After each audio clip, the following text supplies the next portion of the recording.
এটা মিলে প্রথম সাবজেক্ট হিসেবে ধরে এটাকে তখন আবার ভার্ব হিসেবে নিব, ঠিক আছে। দ্য রিপোর্ট সাজেস্ট, রিপোর্ট বলছে, এখন এইটাকে সম্পূর্ণটাকে আমরা আবার সাবজেক্ট হিসেবে ধরে এখন বলবো ইনক্রিজ, বেড়েছে। মিলিটারি, রিপোর্ট বলছে ইনক্রিজড মিলিটারি অ্যালার্টনেস, সামরিক সতর্কতা। Hey there, this is Sahajamal. Welcome to the new English translation video. Today we are going to translate from English to Bengali.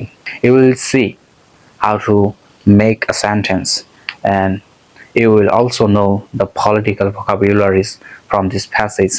তো শুরু করা যাক। টাইটেল হিসেবে আমরা নিয়েছি recent situation between Iran and Israel. You can see that in the last 2 days, in the last 2 days, গত 2 দিনে, এটা মিলে সম্পূর্ণ মিলে একটা ধরতে হবে, টু মানে 2 এবং ডেইজ মানে দিন, তাহলে দুইটাকে একসাথে নিতে হবে। যেহেতু টু যখন থাকবে, একের অধিক যখন বোঝানো হয়, তখন এরপরে যে একটা নাউন আসে সেটার সাথে আমাদের অ্যাজ যুক্ত করতে হয়, এই জন্য এটাতে কিন্তু হয়েছে। তাহলে in the last 2 days, tensions, আমরা জানি টেনশনস মানে কি দুশ্চিন্তা, চিন্তা, তাই না? তো আরেকটি আমরা নিতে পারি উত্তেজনা হিসেবে, দেখা যাক বাক্যে কোনটি ব্যবহৃত হয়। তাহলে টেনশনস বিটুইন একটি প্রিপোজিশন, একটা কি প্রিপোজিশন এই বিটুইন কখন বসে? যখন দুইটি বস্তু, দুইটি বিষয়ে বোঝানো হয়, তখন কিন্তু এই বিটুইন বসে। অ্যান্ড ইরান অ্যান্ড ইসরায়েল, তাহলে আগে সম্পূর্ণটা আমি পড়ে দিচ্ছি যে in the last 2 days tensions between Iran and Israel have remained high. এখন আমরা ভেঙে ভেঙে পড়ব। তাহলে in the last 2 days, গত 2 দিনে, between preposition Iran and Israel, দুটি ব্যক্তি, দুটি বস্তু বা দুটি বিষয়ের ক্ষেত্রে কিন্তু আমরা বিটুইন বসিয়ে থাকি। হ্যাভ রিমেইন্ড, একত্রে বসেছে, অক্সিলারি ভার্ব এবং মেইন ভার্ব। যখন অক্সিলারি ভার্ব হ্যাভ এবং মেইন ভার্ব হিসেবে ভার্বের 3 থাকে, মানে V3, তখন কিন্তু আমরা এটাকে একসাথে বলি টেন্স হিসেবে। কি টেন্স? আপনার প্রেজেন্ট পারফেক্ট টেন্স। তাহলে সেই অনুযায়ী এখানে হচ্ছে যে between Iran and Israel have remain, রয়েছে, হাই মানে উঁচু পর্যায়ে। তাহলে এখানে বোঝাচ্ছে যে ইন দ্য লাস্ট 2 days, গত 2 দিনে, between Iran and Israel, Iran এবং ইসরায়েলের মধ্যে, হ্যাভ রিমেইনড হাই, তাহলে উত্তেজনা, টেনশনস মানে কি উত্তেজনা। তাহলে ইরান ও ইসরায়েলের মধ্যে গত 2 দিনে উত্তেজনা উঁচু পর্যায়ে রয়েছে। রিপোর্টস মানে প্রতিবেদন,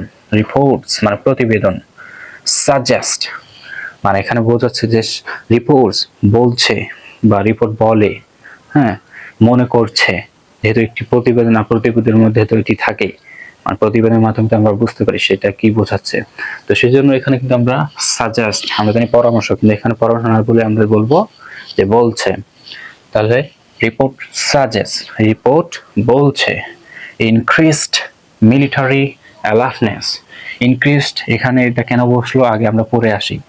মিলিটারি অ্যালার্টনেস, মিলিটারি মানে সামরিক, অ্যালার্টনেস সতর্কতা, মিলিটারি অ্যালার্টনেস সামরিক সতর্কতা, অ্যান্ড এবং স্ট্রং ওয়ার্নিং, স্ট্রং মানে কি আমরা জানি শক্তিশালী, ওয়ার্নিং মানে কি? ওয়ার্নিং মানে হুঁশিয়ারি, তাই না? মানে সতর্ক বার্তা।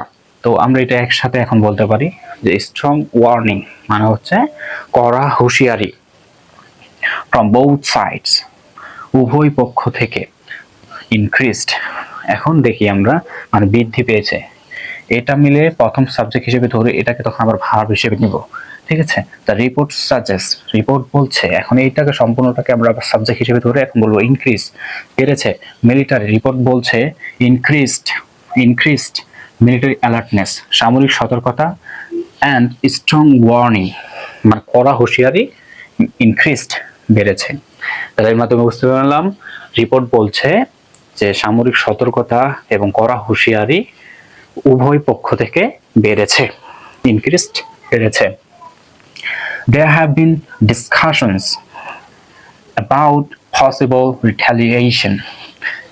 তাহলে there have been, এখানে দেয়ার যে দেখতে পাচ্ছি, আমরা জানি যখন কোনো বাক্যের সাবজেক্ট থাকে না তখন আমরা ইন্ট্রোডাক্টরি হিসেবে দুটি সাবজেক্ট নিয়ে আসি, একটি ইট এবং একটি দেয়ার। তেমনি ভাবে আমরা এখানে দেয়ার নিয়ে এসেছি, এখানে ইন্ট্রোডাক্টরি সাবজেক্ট হিসেবে বসেছে, হচ্ছে দে হ্যাভ বিন ডিসকাশন, আলোচনা চলছে, অ্যাবাউট পসিবল, পসিবল মানে কি সম্ভাবনা, তাই না, মানে সম্ভাবনা, রিটালিয়েশন, এখানে রিটালিয়েশন মানে হচ্ছে আপনার প্রতিশোধমূলক।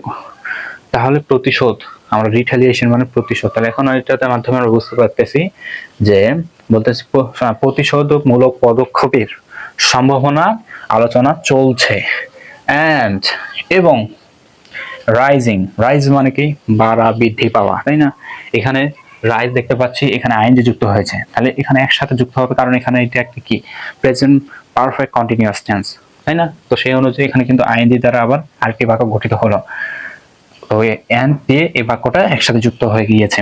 দ্য রাইজিং কনসার্নস মানে উত্তেজনা বা উদ্বেগ, তাহলে আচ্ছা উত্তেজনা এখানে দেখি আগে, কনসার্নস মানে হচ্ছে উদ্বেগ অ্যামাং গ্লোবাল লিডার্স, তাহলে বলছে and rising concerns among global leaders, বিশ্ব নেতাদের মধ্যে উদ্বেগ বাড়ছে, এখানে রাইজিং মানে বাড়ছে এবং কনসার্নস মানে হচ্ছে উদ্বেগ, এটা মানে কি উদ্বেগ, অ্যামাং গ্লোবাল লিডার্স, যখন দুইয়ের অধিক 10, 15, 20, 100 হ্যাঁ এরকম কোনো ব্যক্তি, বস্তু বা ইত্যাদি বোঝায়, তখন আমরা অ্যামাং ব্যবহার করে থাকি প্রেপোজিশন হিসেবে, তাহলে এটি একটি কি প্রেপোজিশন।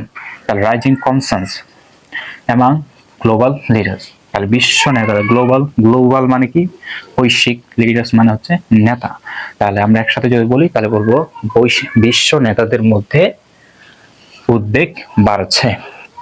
হাউএভার একটি কানেক্টরস, হাউএভার মানে যাই হোক, নো ফুল স্কেল ওয়ার, তাহলে এটার দ্বারা একসাথে, এখানে নো এটা নেগেটিভ হিসেবে, ফুল স্কেল একসাথে যদি নিই তাহলে হবে পূর্ণাঙ্গ যুদ্ধ, ফুল স্কেল মানে কি পূর্ণাঙ্গ যুদ্ধ, হ্যাজ অফিশিয়ালি বিগান, এখান থেকে যদি আমরা ধরি তাহলে এটা তো আপনার অ্যাফার্মেটিভ সেন্টেন্স, কিন্তু যখন আবার সামনে নো দিয়েছে এটার কারণে এখন সম্পূর্ণ এটা নেগেটিভ সেন্টেন্স হয়ে যাবে, তাহলে বলা হচ্ছে হাউএভার যাই হোক, নো ফুল স্কেল একসাথে যদি আমরা নিই তা পূর্ণাঙ্গ যুদ্ধ, হ্যাজ অফিশিয়ালি আপনার অ্যাডজেক্টিভ আপনার সাহায্য করে অক্সিলারি ভার্ব হিসেবে হ্যাজ বসেছে, অফিশিয়ালি বিগান, আমরা জানি বিগিন মানে শুরু হওয়া, কিন্তু এখানে যে বিগান বসেছে এটা ভার্বের বি3 হিসেবে, তাহলে এটাও একটি প্রেজেন্ট পারফেক্ট টেন্স।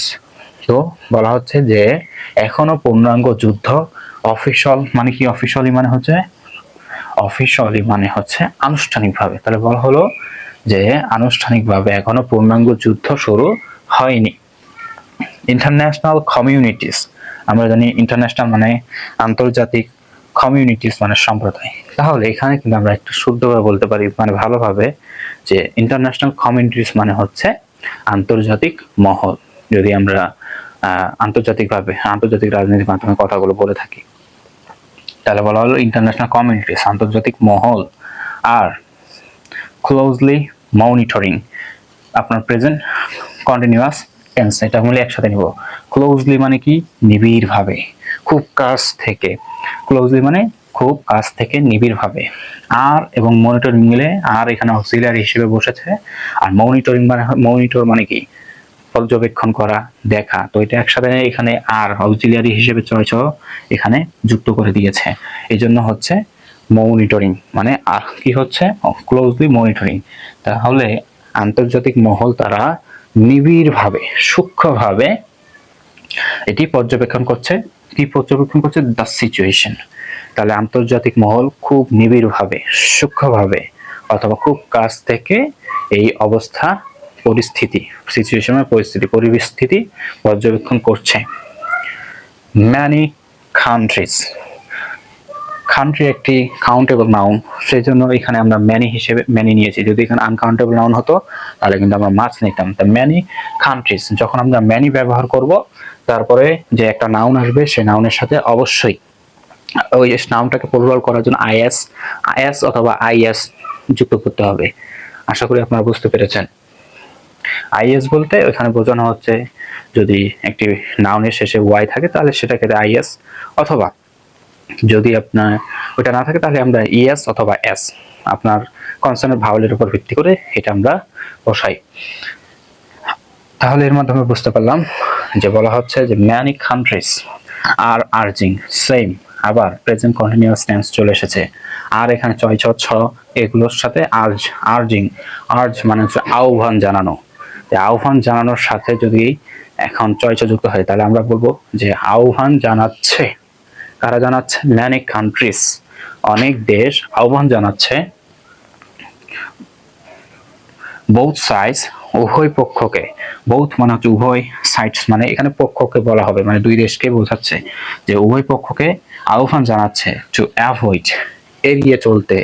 এখানে যেটা ইনফিনিটিভ হিসেবে বসেছে এখানে টু, টু অবশ্যই এরপর একটি ভার্ব ভি1 বসাতে হবে। এখানে ভি1 তে শেষে আপনারা যখন এই ভি আর ইনফিনিটিভ বসাবেন এখানে তে কথাটা বসবে। তাহলে বলতে হচ্ছে যে সাইডস টু অ্যাভয়েড, এড়িয়ে চলতে কি এসকালেশন। এসকালেশন মানে হচ্ছে উত্তেজনা বলতেছে। তাহলে অনেক দেশ আহ্বান জানাচ্ছে উভয় পক্ষকে টু অ্যাভয়েড, এড়িয়ে চলতে, এসকালেশন উত্তেজনা এড়িয়ে চলতে বলছে। And focus on diplomatic solutions. Diplomatic মানে হচ্ছে কূটনৈতিক সমাধানের মাধ্যমে এটি সমাধান করার জন্য তারা আহ্বান জানাচ্ছে। তাহলে many countries are urging both sides to avoid escalation and focus on diplomatic solution. তাহলে অনেক দেশ আহ্বান জানাচ্ছে উত্তেজনা এড়িয়ে চলার জন্য এবং সমাধানের, কূটনৈতিকভাবে সমাধানের জন্য আহ্বান জানাচ্ছে। এখানে দেখেন দ্য সিচুয়েশন পরিস্থিতি, এখানে শুধু নাউন বসেছে এবং সিঙ্গুলার নাউন হওয়ার কারণে এরপরে ইজ বসলো। তাহলে the situation is still developing, তাহলে পরিস্থিতি এখনো পরিবর্তন হচ্ছে। অ্যান্ড এক্সপার্টস মানে বিশেষজ্ঞরা, এক্সপার্টস মানে কি বিশেষজ্ঞরা, বিলিভ বিশ্বাস করে, মনে করছে। আমরা এইভাবে ব্যবহার করতে পারি যে আমরা জানি বিলিভ মানে বিশ্বাস করা, তো বিলিভ মানে এখানে বিশ্বাস করা না বলে বলবো যে মনে করছে দ্যাট যে any sudden action মানে যে কোনো হঠাৎ পদক্ষেপ could quickly change, মানে পসিবিলিটি কম হওয়ার ফলে এখানে কিন্তু প্রেজেন্টের মধ্যেই could ব্যবহার করা হয়েছে। তাহলে বলছে যে কোনো পদক্ষেপ could quickly change পরিবর্তন করে দিতে পারে। কিভাবে? দ্রুত। তাহলে দেখেন দ্রুত, কুইকলি মানে দ্রুত। দ্য কোর্স অফ ইভেন্ট মানে কোর্স মানে ধারা, ইভেন্ট মানে ঘটনা, ঘটনার ধারা দ্রুতই পরিবর্তন করে দিতে পারে যে কোনো হঠাৎ পদক্ষেপ। তাহলে এই ছিল আজকে আমাদের প্যাসেজ। আপনাদের কেমন লাগলো জানাবেন, এবং এভাবে যদি আপনারা ভিডিও দেখার মাধ্যমে যদি সাপোর্ট করেন তাহলে আমি খুব শীঘ্রই আপনাদের জন্য ভালো কিছু নিয়ে আসবো। আশা করি আপনারা উপকৃত হবেন। অসংখ্য ধন্যবাদ ভিডিওটি শেষ পর্যন্ত দেখার জন্য।